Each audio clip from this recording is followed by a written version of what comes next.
Good morning, everyone. Welcome to the First Unitarian Congregation of Ottawa. My name is Justine DeJager, and I serve as the Treasurer on the FirstU Board of Directors. Normally, if you would like more information about FirstU, it would be available at the welcome table at the back of the pews. However, while the FirstU building is closed because of the COVID-19 virus, you may instead contact us through email at welcome@firstunitarianottawa.ca. I repeat, for more information, please email us at welcome@firstunitarianottawa.ca. After the service and future services, our normal hospitality hour will be replaced by a virtual get-together. If you would like to join us for the hospitality hour on Zoom, please see our website, www.firstunitarianottawa.ca, or our weekly email newsletter, the EUU, for information on how to do so. Whatever your heritage, whatever your faith, whomever you love, and however you identify, today you are a part of our spiritual community. Welcome. We hope you come back soon. Good morning, everyone, on this last Sunday of November. My name is John, and I am delighted to be your worship associate this morning. Our building may be physically closed, but we have remained connected and active. We continue to be a vibrant congregation with open minds, spirits, and hearts. I hope this moment finds you well. Although we find ourselves in separate places, here we are together, online, listening, connecting, and soon singing. Some announcements. In these times, staff are working remotely and monitoring emails during usual working hours. You can find the staff directory on our website with phone numbers and emails. As mentioned, it is more important than ever to sign up to receive the EUU, our weekly email newsletter, check our Facebook page and our web page for notices and updates. Our online calendar is as full as ever. Do look to this week's EUU and website for a variety of announcements, including trivia nights, online bridge, discussion circles, climb action, meditation, Sunday morning forums, and progress with our annual pledge drive. I want to call everyone's attention to the fact that we won't be having our usual hospitality hour at 11:30 a.m. today. Instead, please Zoom in to register for our annual fall congregational meeting at 12:30 p.m. this afternoon. The meeting will begin at 1 p.m., but it is important to establish quorum for everyone to register earlier than 1 p.m. Find the Zoom link on our website. Welcome to everyone. Bonjour. Good morning, everyone. I am the Reverend Pat Haresch. Today I'm wearing my mask out of respect for the others who are in the room with me. And you know, this will be the rule when we're in the building. We'll wear our mask, yes? Last week I spoke about speaking our truth. But what about when we don't share the same opinions? My truth may not be your truth. So today's theme is finding common ground. And so before I light the chalice, I read UU Reverend Lynn Unger's poem, Boundaries. The universe does not revolve around you. The stars and planets spinning through the ballroom of space dance with one another, quite outside of your small life. You cannot hold gravity or seasons. Even air and water inevitably evade your grasp. Why not then let go? You could move through time like a shark through water, neither restless or ceasing, absorbed in and absorbing the native element. Why pretend you can do otherwise? The world comes in at every pore, mixes in your blood before breath releases you into the world again. Do you think the fragile boundary of your skin could build a wall? Listen, every molecule is humming its particular pitch. Of course, you are a symphony. Whose tune do you think the planets are singing to as they dance? Perhaps there are no boundaries.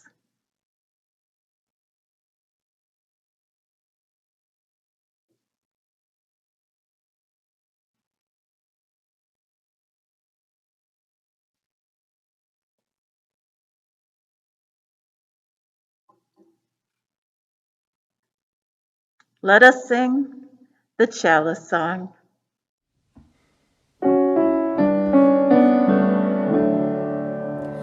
Chalice, chalice, burning bright, help remind us with your light of how we'd like to live each day, with love and truth helping lead the way.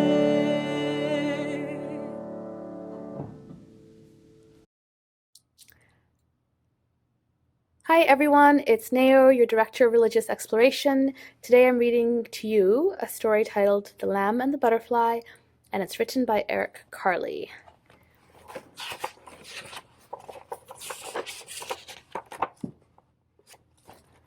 Okay. A lamb and a butterfly met one day in the middle of a meadow. The lamb asked the butterfly, "Where is your mother?" The butterfly answered, "I haven't the slightest idea. My mother flies one way while I fly another."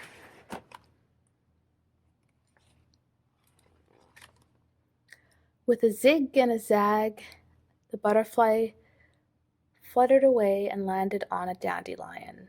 The lamb kicked up her heels and ran after him. "Where is your home?" the lamb asked the butterfly. "The world is my home," answered the butterfly. "I am free to fly anywhere."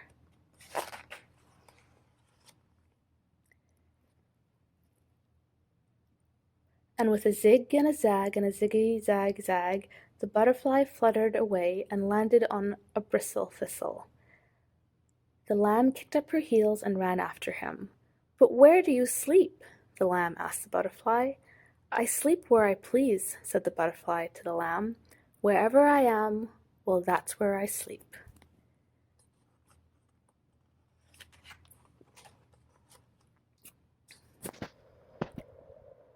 And with a zig and a zaggity zag, the butterfly fluttered away and landed on a poppy. The lamb kicked up her heels and ran after him. "Why do you flutter so?" the lamb asked the butterfly. "Why shouldn't I flutter?" the butterfly asked in reply. "Well, lambs don't flutter," said the lamb to the butterfly. "We walk in a straight line, one follows the other. But I don't follow anyone, said the butterfly to the lamb. I go wherever I choose, and now I choose to leave this meadow.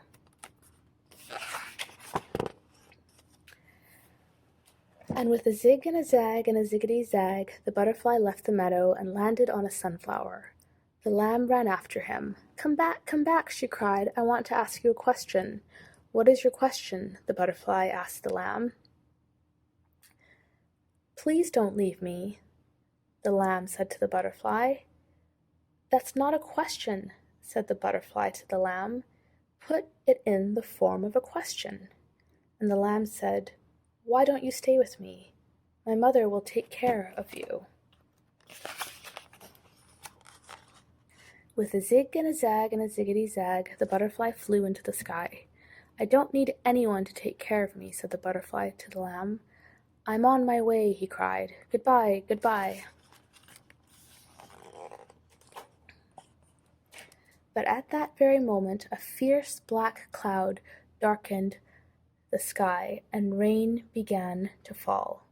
An angry gust of wind caught the butterfly's wings, and he was swept out of sight. Then the lamb heard her mother bleating, and she hurried to her side. What are you doing at the far end of the meadow? The mother asked the lamb. I followed a butterfly, said the lamb to her mother, and now he's lost in the storm. Poor butterfly, said the mother to the lamb, but that's what happens when you go fluttering this way and that.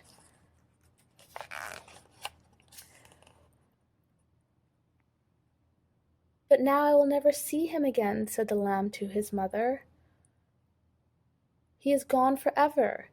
And the mother asked, What is that on your back? What is what on my back? The lamb asked her mother. Isn't that a butterfly? The mother asked the lamb. And she was right. Sure enough, there on the back of the lamb was the butterfly himself. His wings were wet, and he looked as though he could never fly again. Now will you stay? The lamb asked the butterfly. Let me think about it, said the butterfly to the lamb as he dried out his wings.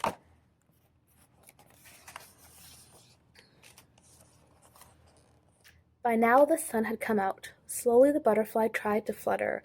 With a zig and a zag and a zag-zag-zag and a ziggity-zag zigzag, he managed to reach a honeysuckle vine. In one of its blossoms he found a pool of nectar, and he sipped and he sipped and he sipped until he felt strong again. What have you decided? The lamb asked the butterfly. I'd like to stay, said the butterfly to the lamb, but I really must be on my way. I'm heading south, you know. But why go south? Cried the lamb. Because I don't have a woolly coat like yours to keep me warm. If I stayed here, I'd freeze. Well, if that is so, said the lamb to the butterfly, I won't try to stop you. Please don't think me ungrateful, said the butterfly to the lamb, and spreading his wings in the splendid act of flight, he zigged and zagged and ziggity-zagged, and soon he was lost from sight.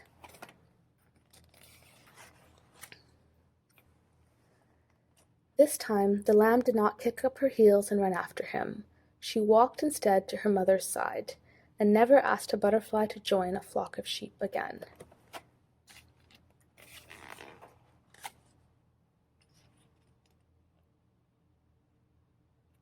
Happy Sunday, everyone. I hope you enjoyed that story. Next Saturday at 9 a.m. will be our Chalice Kids Zoom session. So please check the EEU for the Zoom link. Wishing everybody a great Sunday. Bye.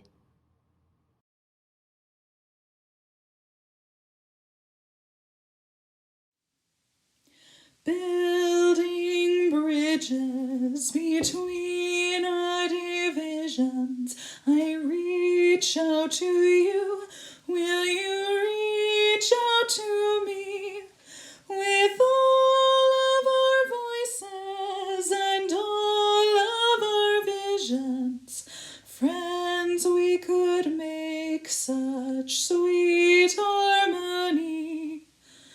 Building bridges between our divisions, I reach out to you. Will you reach out to me? With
such sweet harmony.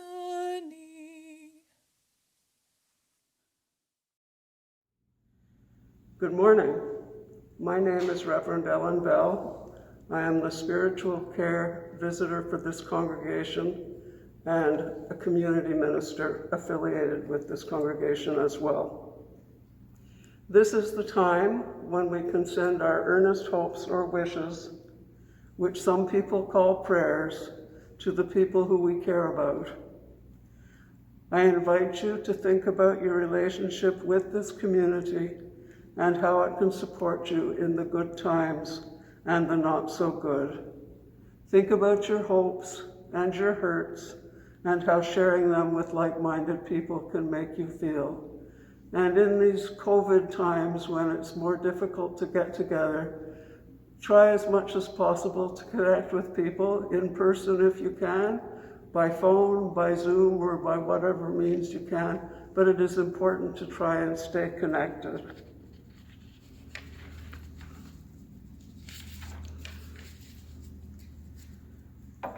Let It Be Done by Monica Cummings.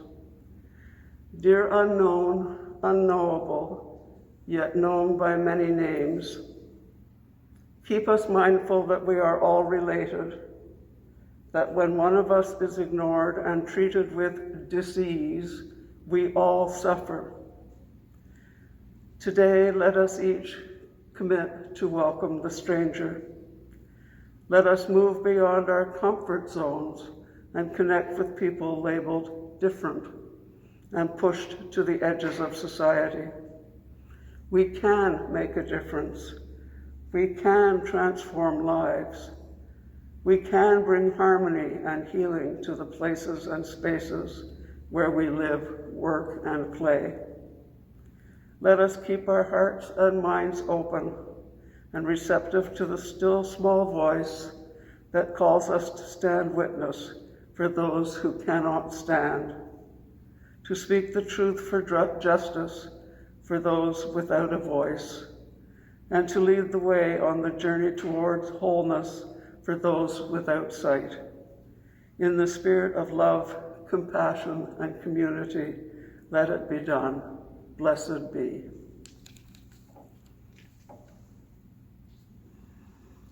Now is the time in the service where we share our personal joys and sorrows by placing stones in water and allowing the ripples to spread out into the universe so that we can share these joys and concerns.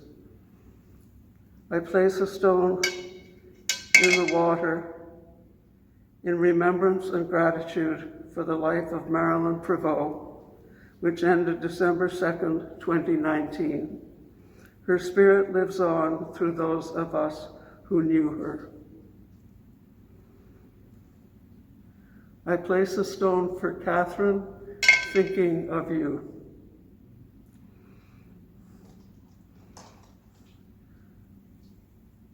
And a stone for all of those who are dealing with losses from COVID and all the impacts that it has had on many families. A stone to honor the healthcare providers without whom we would be in a terrible mess. And this is to honor all the people, which includes, I hope, most of us, who are hanging in, isolating, looking after ourselves, looking after each other. It's been, almost 10 months now? That's a long time to be doing this. So this is for everybody who's been working hard at protecting all of us. And I put in a final stone for the joys and sorrows that are kept in the recesses of our hearts. We will now have a moment of shared silence.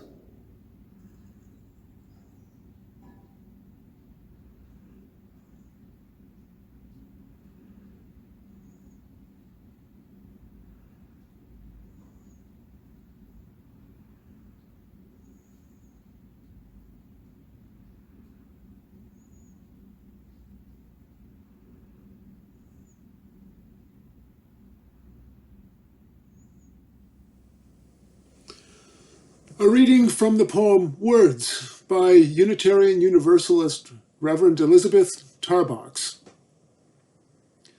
Let's keep talking, my love. Words we have to spare.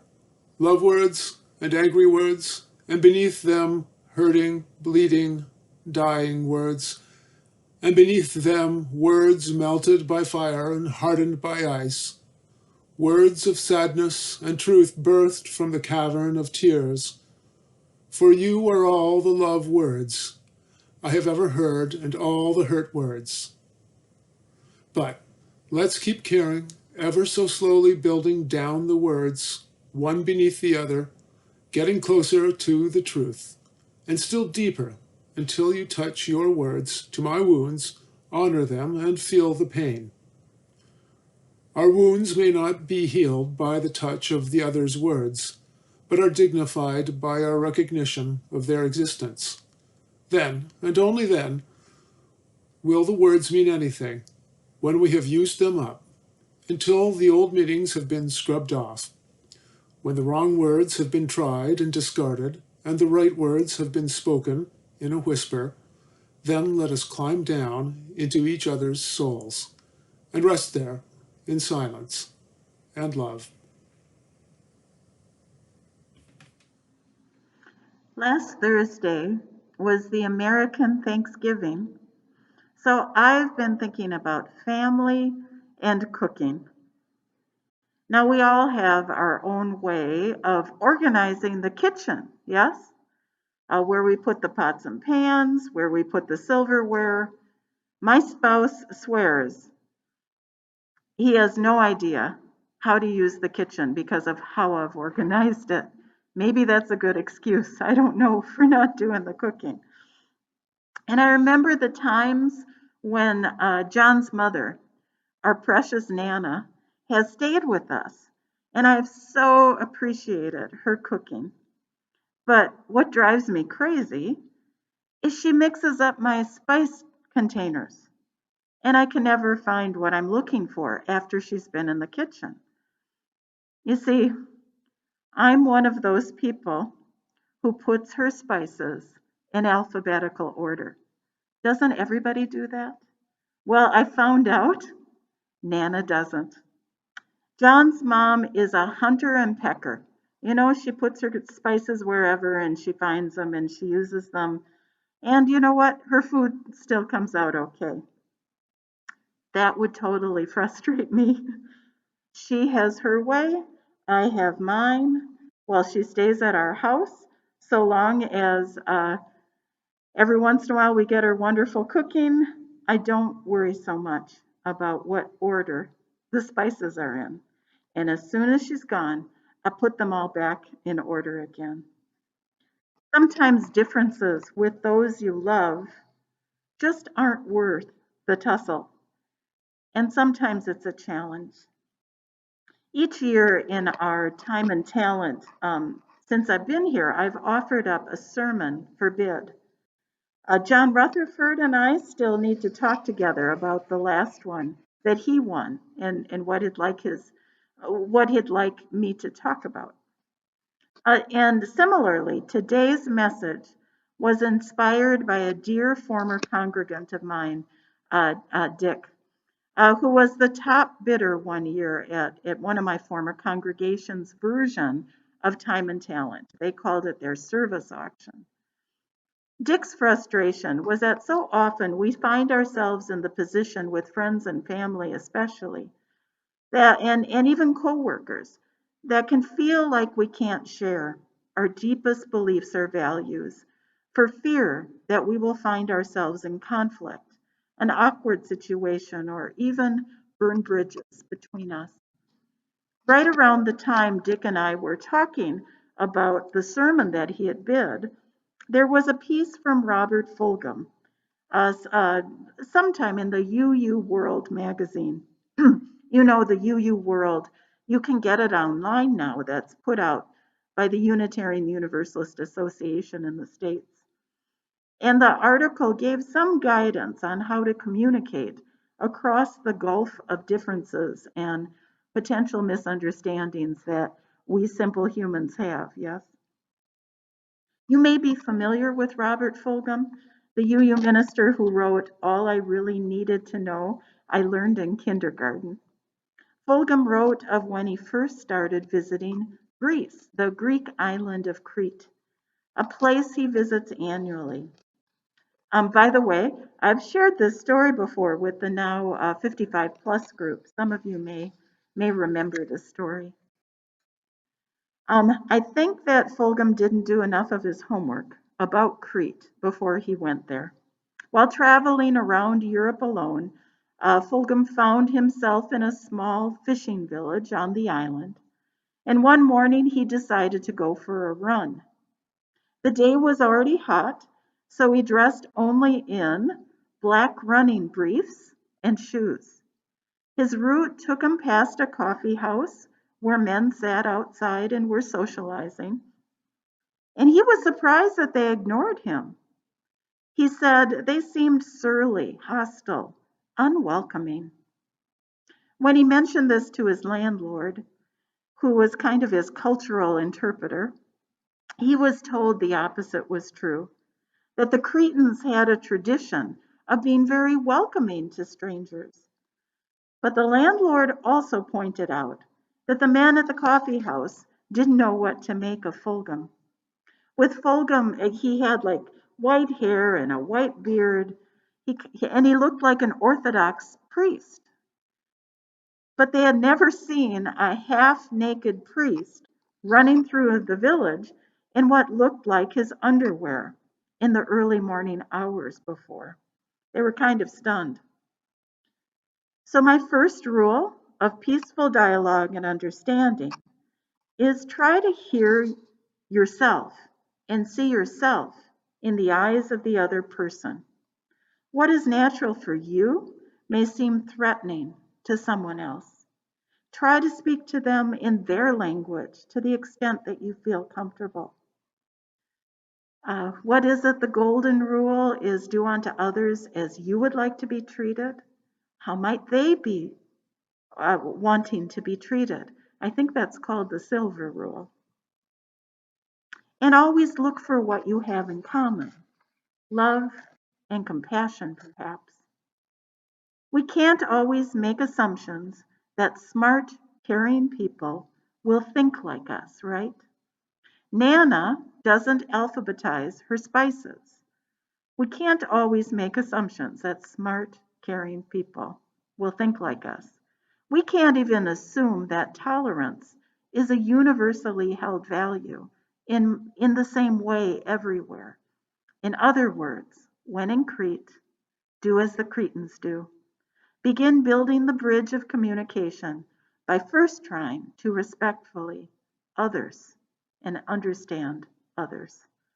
To help Fulghum make friends with the Cretan strangers, his landlord suggested to smile, wave, and say good morning in Greek, which is kalimara. Kalimara. He assured Fulghum the next time he would find them friendly if he did that. Personally, I might have also suggested that he put a shirt on, but that wasn't in Fulghum's account. So with goodwill toward men in his heart, Fulghum set out running.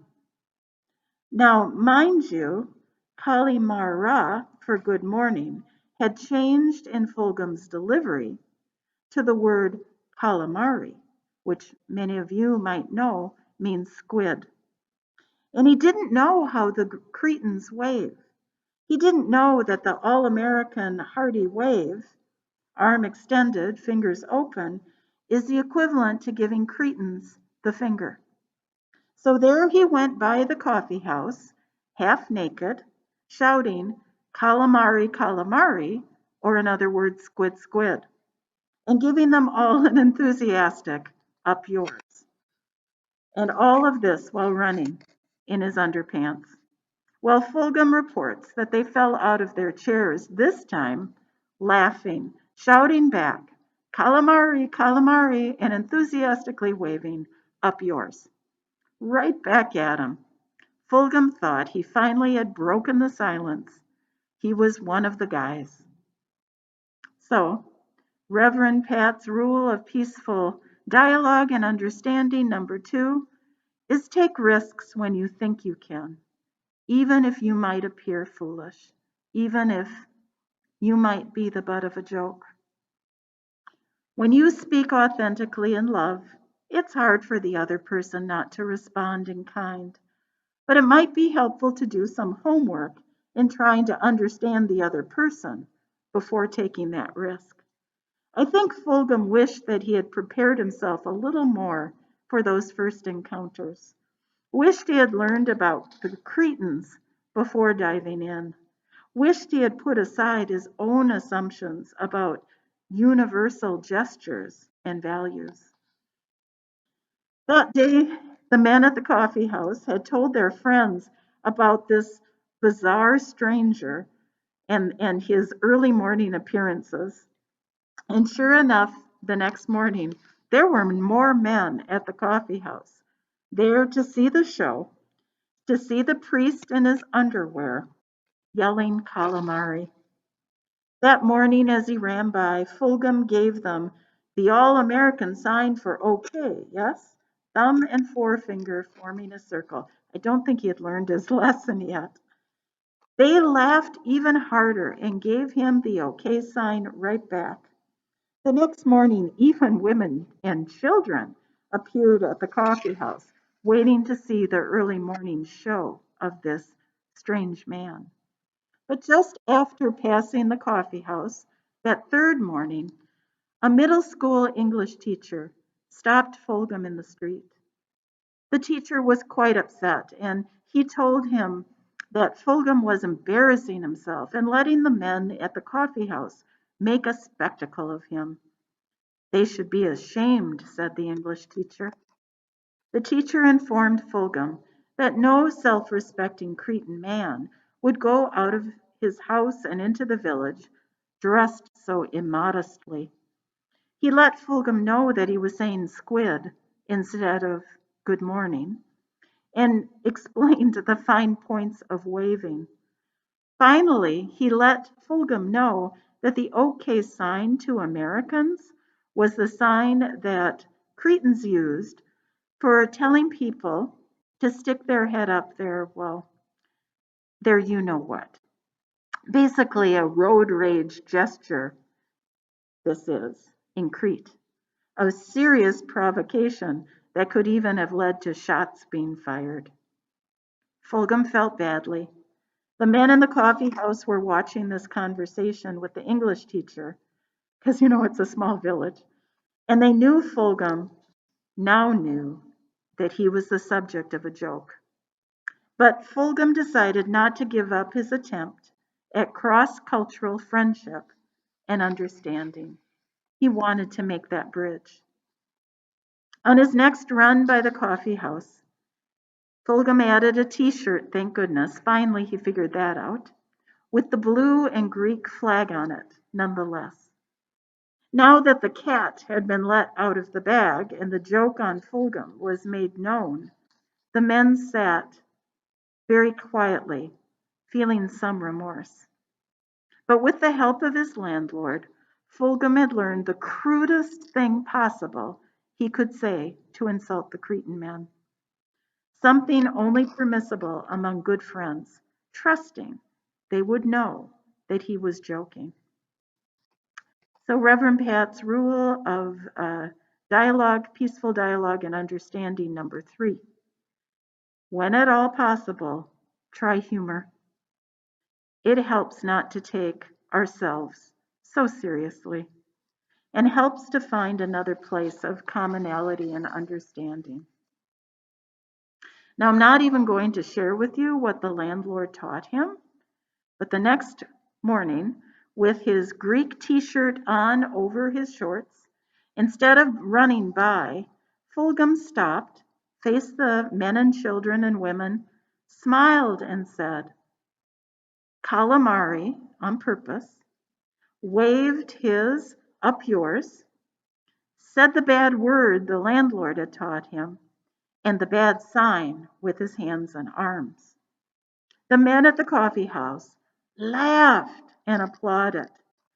The crowd offered Fulghum a chair, coffee, brandy, and a cigarette, and that was a beginning of a relationship that has lasted decades. I think you heard earlier, going to this village has become an annual trip for Fulghum whenever he can. Now, obviously, Fulgham's story is a humorous one, right?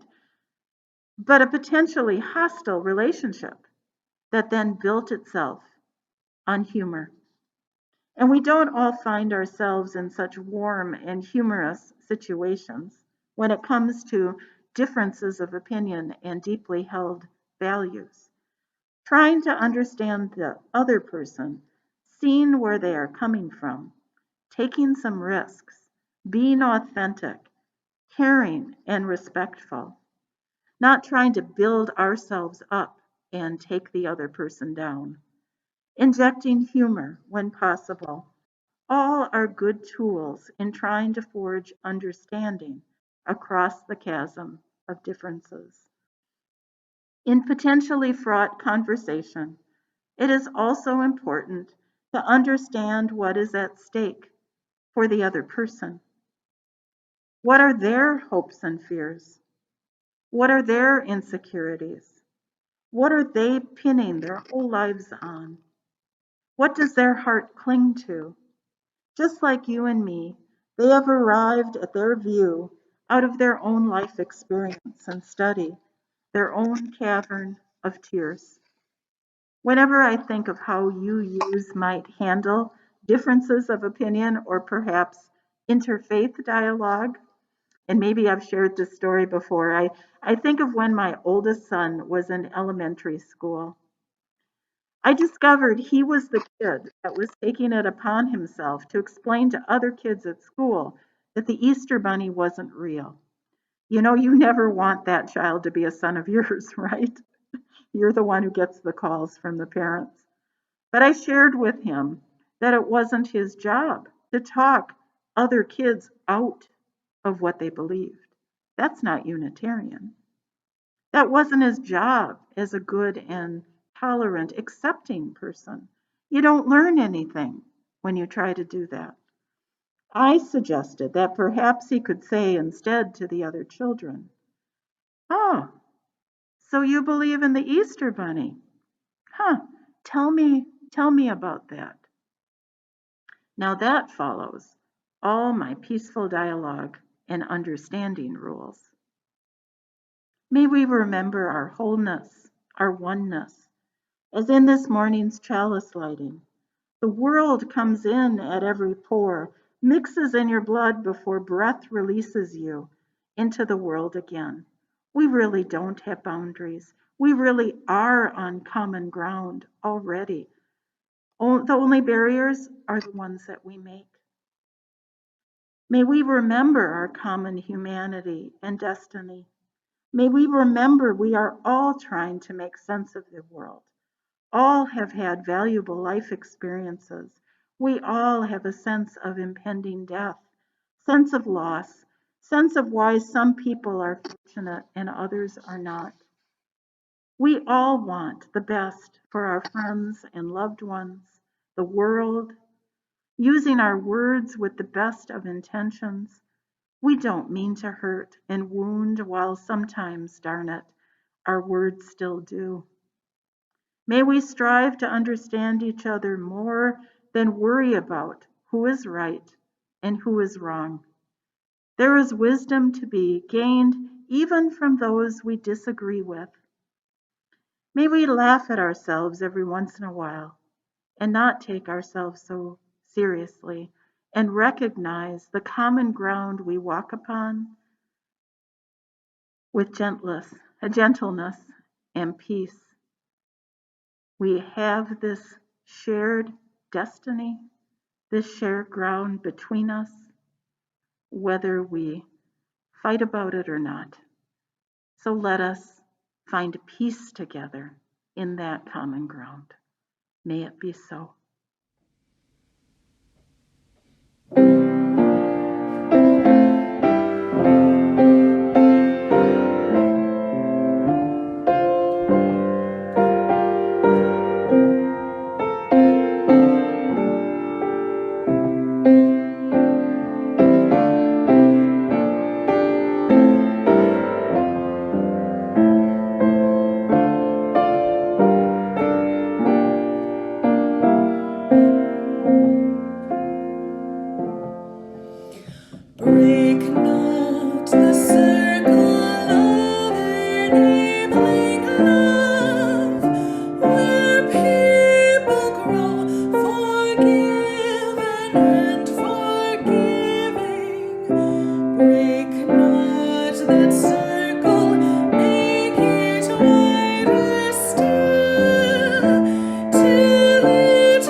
Invitation to the offering.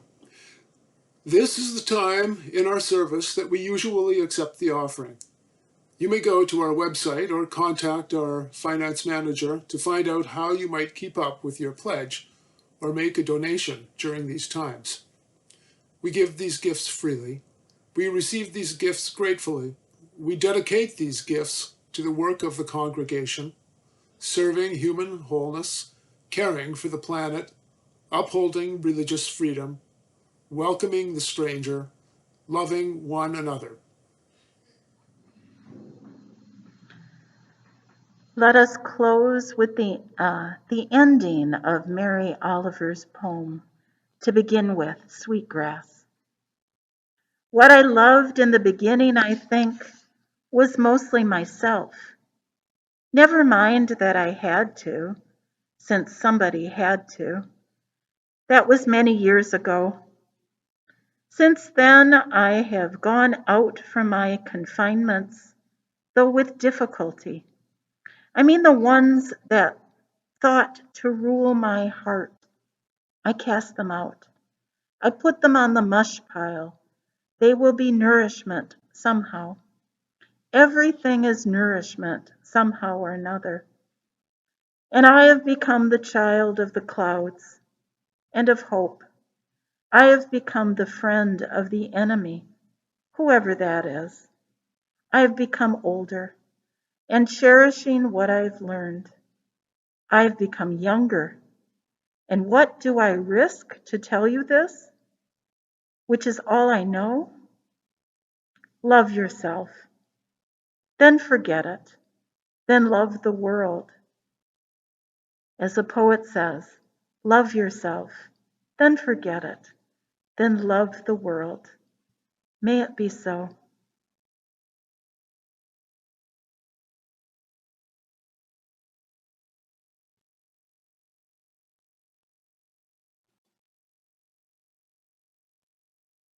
Let us sing the Spirit of Life.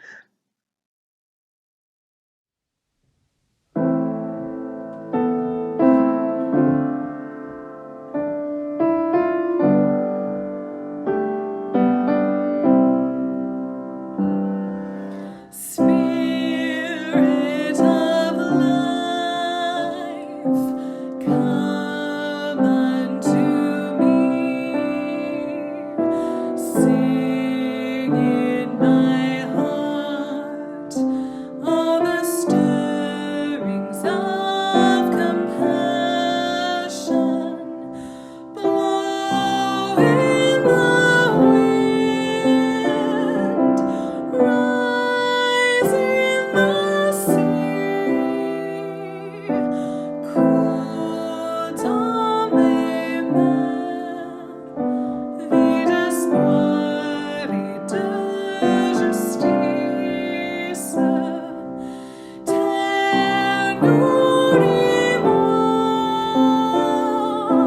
cielum potuum, source de vie, viens vers moi, viens vers moi.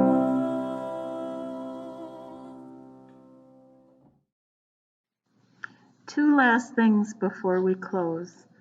I hope next weekend to see you at our Mitten Tree and Advent Spiral event on Saturday, December 5th from 1 to 4 o'clock.